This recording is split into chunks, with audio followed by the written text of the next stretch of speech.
அஸ்ஸலாமு அலைக்கும். இன்னைக்கு நான் வந்து கத்திரிக்காய் பச்சடி வந்து செய்ய போறேன். அது எப்படி செய்யறது பார்க்கலாம். அதுக்கு தேவையான பொருட்கள் பார்த்துடலாம். நான் வந்து ஒரு 10-15 சின்ன வெங்காயம் எடுத்திருக்கேன்.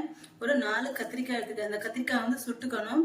அடுத்து 2 பெரிய தக்காளியா 2 எடுத்திருக்கேன். 2 காஞ்ச மிளகாய், ஒரு சின்ன துண்டு தேங்காய். இப்ப நான் வந்து இந்த கத்திரிக்காய் எப்படி சுடுறதுன்னு இப்ப காட்டுறேன்.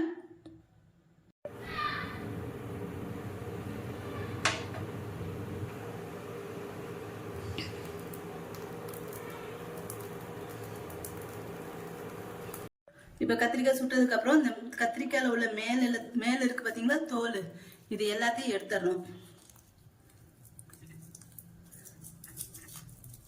இந்த கருப்பு தோலெல்லாம் எடுத்துருங்க.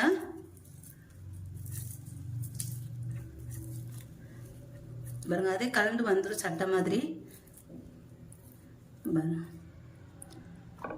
பார்த்தீங்களா? பாருங்க, இப்போ கத்திரிக்காயெல்லாம் உரிச்சிட்டேன்.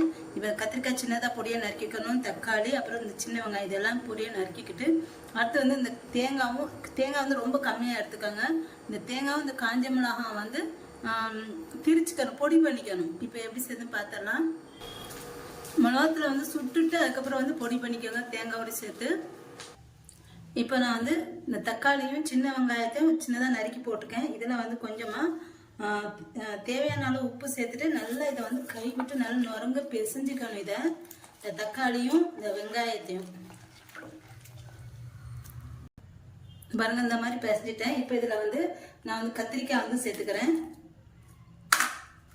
கத்திரிக்காய், அடுத்து வந்து திரிச்சு வச்சிருக்கேன் தேங்காய், காஞ்ச மிளகாய். இப்போ இதையும் சேர்த்துட்டு நல்லா பிசைஞ்சிக்கணும்.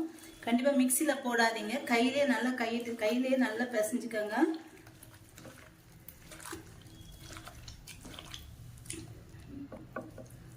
எங்கள் வீட்டில் இந்த மாதிரி தான் செய்வாங்க, மிக்சியில் போட்டு அரைக்கவே மாட்டோம் நாங்கள் வந்து. இப்போ இதை வந்து கொஞ்சமாக நான் இதில் தண்ணி ஊற்றிட்டு இந்த தேங்காய் போட்டிருக்கிறதுனால ஒரு கொதி வச்சுக்கிறேன். நான் வந்து புளி வந்து இவ்வளோண்டு எடுத்திருக்கேன். இதை கரைச்சிட்டு இதில் ஊற்றிக்கிறேன். இப்போ நான் வந்து ஒரு பேன் வச்சுருக்கேன். இதில் வந்து கொஞ்சம் எண்ணெய் ஊற்றிருக்கேன். ஊற்றிட்டு இதை கொஞ்சம் கடுகு உளுந்து வந்து தாளிக்க போட்டுக்கிறேன். போட்டு இப்போ இதில் இது கருவு வந்து பொரிஞ்சதுக்கு அப்புறம் இதில் வெங்காயம் போட்டுக்கிறேன். ஒரு 2 வெங்காயம் பொடியை நறுக்கி வச்சுருக்கேன். அதை வந்து சேர்த்துக்கிறேன். இந்த வெங்காயம் நல்லா பொரிஞ்சதுக்கு அப்புறம் இதில் கருவேப்பிலை போட்டுக்கிறேன். இப்போ நம்ம பிசைஞ்சு வச்சிருக்கோம்னா கத்திரிக்காய் பச்சடி, அதை வந்து இதில் சேர்த்துக்கிறேன். இப்போ இதில் கொஞ்சமாக தண்ணி ஊற்றிக்கிறேன்.